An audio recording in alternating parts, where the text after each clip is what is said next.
요한복음 11장. 나사로라고 하는 사람이 병이 들었습니다. 나사로는 마리아와 마리아의 언니 마르다와 함께 베단이라는 마을 사람이었습니다. 마리아는 주님께 향유를 붓고 자기의 머리카락으로 주님의 발을 씻어주었던 바로 그 여인입니다. 마리아의 오빠 나사로가 병이 든 것입니다. 나사로의 여동생 마리아와 마르다는 예수님께 사람을 보내 주님께서 사랑하신 이가 병이 들었습니다 라고 전했습니다. 예수님께서 이 말을 듣고 말씀하셨습니다. 이 병은 죽게 될 병이 아니라 하나님의 영광을 위한 것이다.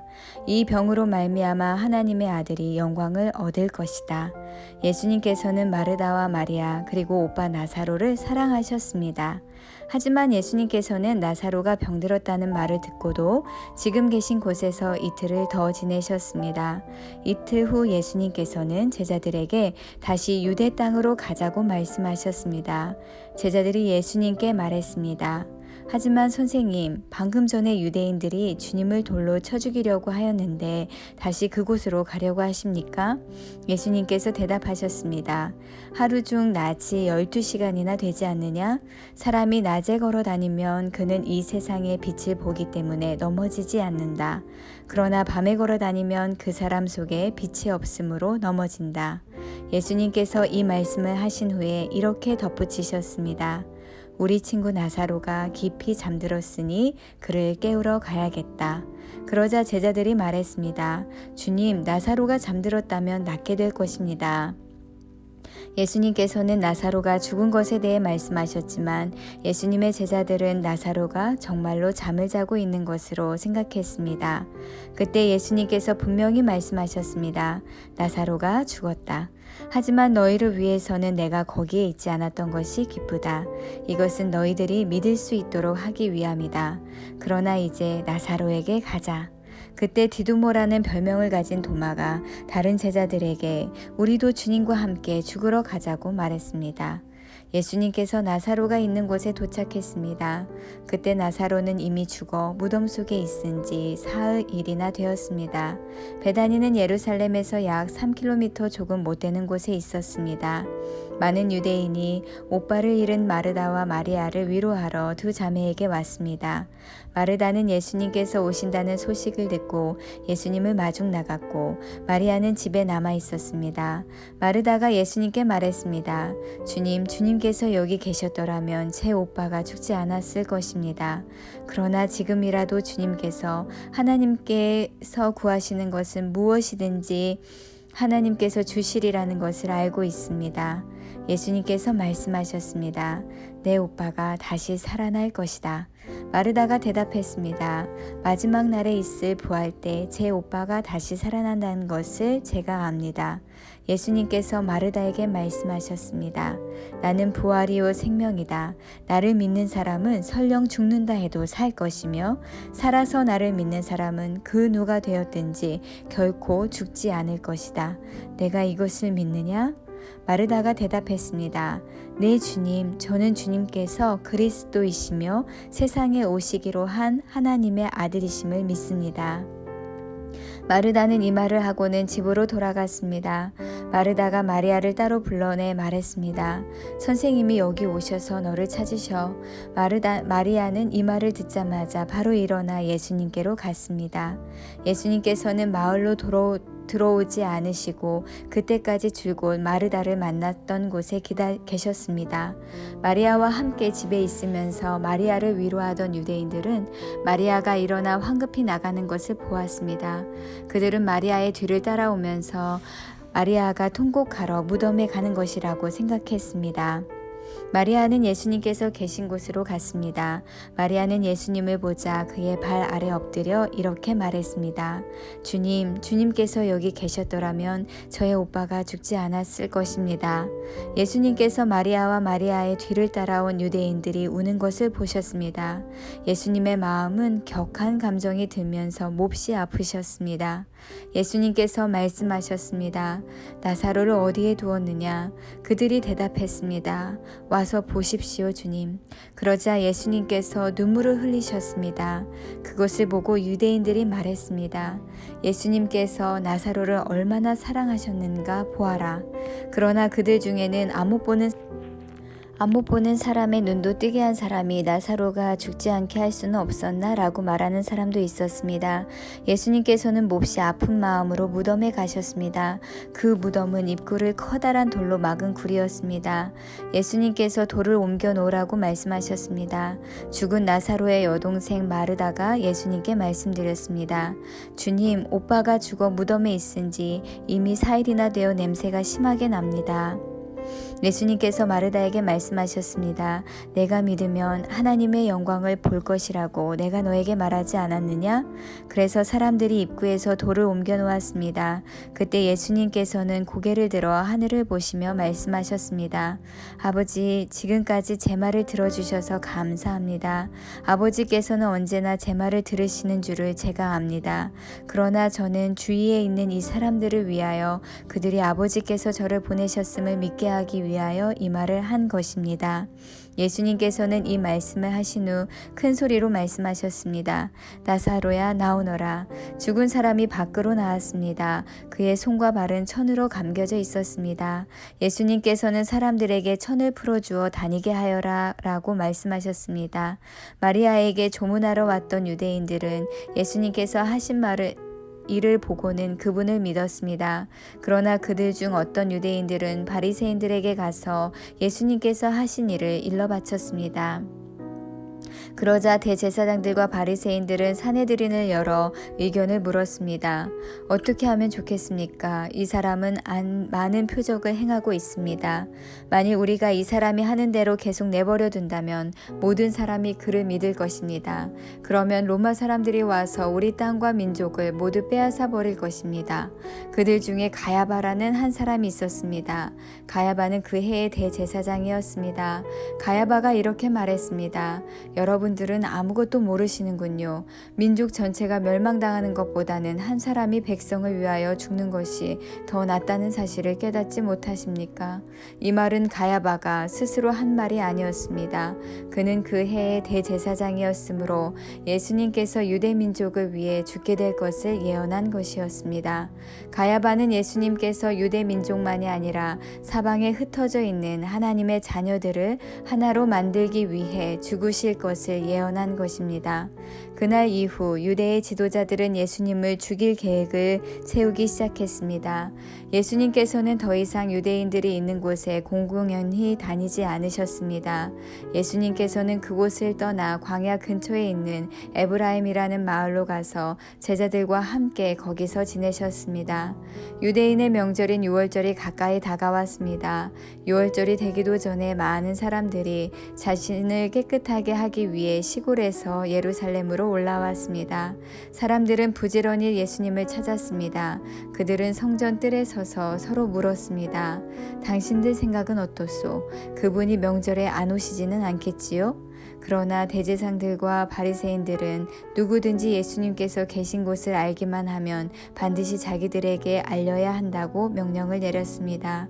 그것은 예수님을 체포하기 위해서였습니다. 요한복음 12장. 유월절 6일 전에 예수님께서는 나사로가 살고 있는 베다니로 가셨습니다. 나사로는 예수님께서 죽은 자 가운데서 살리셨던 그 사람입니다. 그 집 사람들은 예수님께 저녁 식사를 대접하였습니다.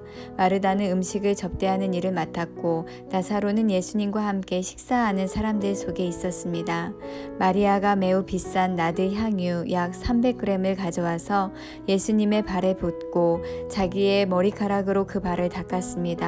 그러자 그 향기가 온 집안에 가득하였습니다. 예수님의 제자 중 한 사람인 가룟 사람 유다가 그곳에 있었습니다. 그는 나중에 예수님을 배반할 사람이었습니다. 유다가 말했습니다. 이 향유를 팔아 그 돈을 가난한 사람들에게 나누어 주는 것이 좋지 않은가? 이것은 300데나리온에 해당하는 값비싼 것인데 말이야. 그러나 유다가 정말로 가난한 사람들을 생각해서 이 말을 한 것은 아니었습니다. 그는 도둑이었기 때문에 이런 말을 한 것입니다. 그는 돈 주머니를 관리하는 사람이었는데 종종 돈 주머니에서 돈을 제 마음대로 꺼내 쓰곤 하였습니다. 예수님께서 말씀하셨습니다. 이 여자가 하는 대로 내버려 두어라. 마리아는 내 장례를 치를 날을 위해 이 향유를 준비해 둔 것이다. 가난한 사람들은 너희와 항상 함께 있겠지만 나는 너희와 항상 함께 있지는 않을 것이다. 유대인들이 예수님께서 베다니에 계시다는 소식을 들었습니다. 그래서 그들은 예수님만이 아니라 예수님께서 죽은 자 가운데서 살리신 나사로도 보려고 크게 무리를 지어 그곳으로 왔습니다. 그러자 대제사장들은 나사로까지 죽이려고 모의하였습니다.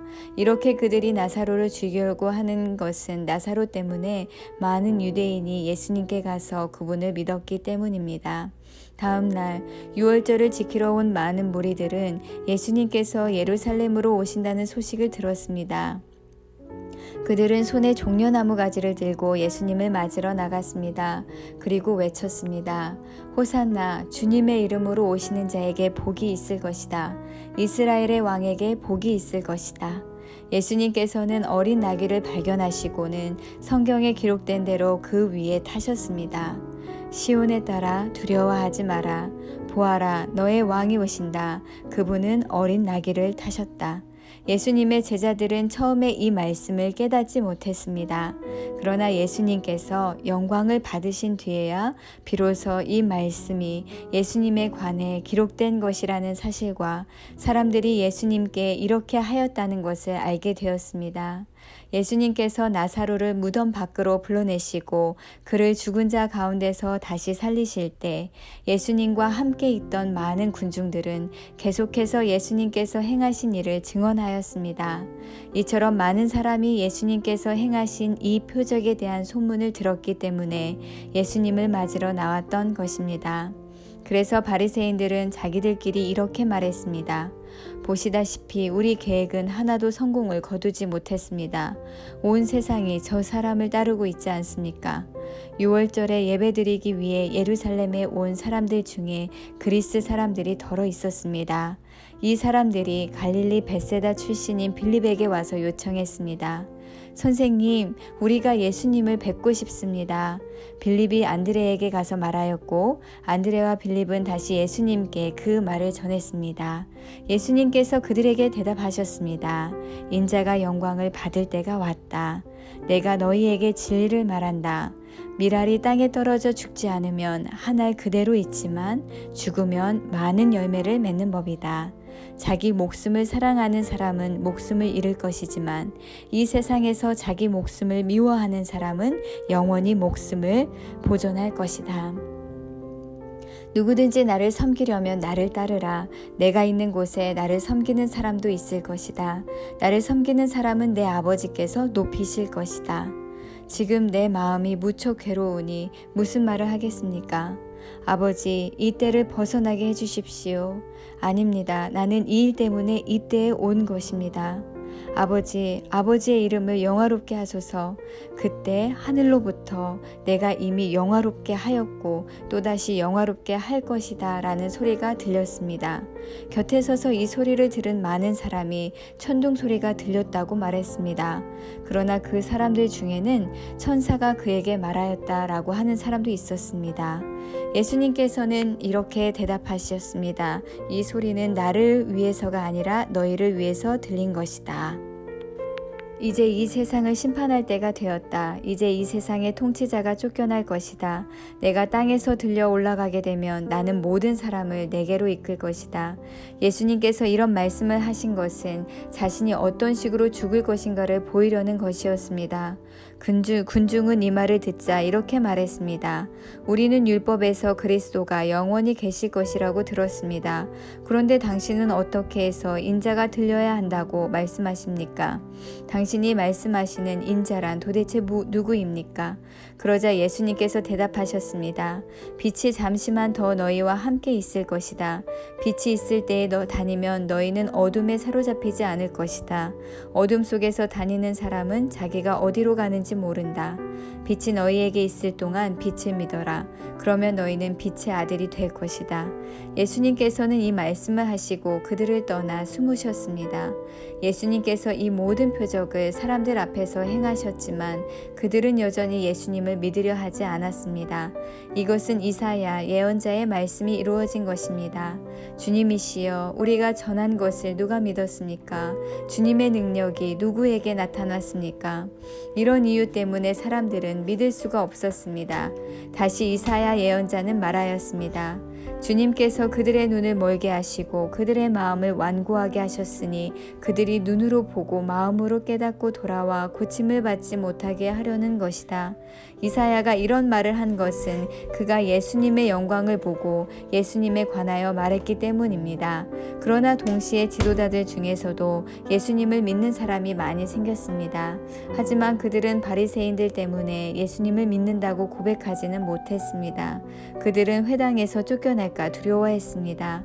그들은 사람에게 칭찬받는 것을 하나님께 칭찬받는 것보다 더 좋아했습니다. 그때 예수님께서 큰 소리로 말씀하셨습니다. 나를 믿는 사람은 나를 믿는 것이 아니라 나를 보내신 분을 믿는 것이다. 나를 보는 사람은 나를 보내신 분을 보는 것이다. 나는 세상의 빛으로 왔다. 나를 믿는 사람은 누구든지 어둠 속에 머물지 않을 것이다. 내 말을 듣고 지키지 않는 사람이 있다 해도 내가 그 사람을 심판하지 않는다. 그것은 나는 세상을 심판하기 위해서가 아니라 구원하기 위해 왔기 때문이다. 나를 저버리고 내 말을 받아들이지 않는 사람을 심판하실 분이 계시다. 내가 한 이 말이 마지막 날에 그를 심판할 것이다. 내가 한 말은 내 스스로 한 말이 아니다. 나를 보내신 아버지께서 무슨 말을 해야 할지 또 어떻게 말해야 할지를 내게 명령하셨다. 그리고 나는 그분이 하신 명령이 영생이라는 사실을 안다. 그러므로 내가 말하는 것은 무엇이든지 아버지께서 내게 그렇게 말하라고 말씀하신 것이다.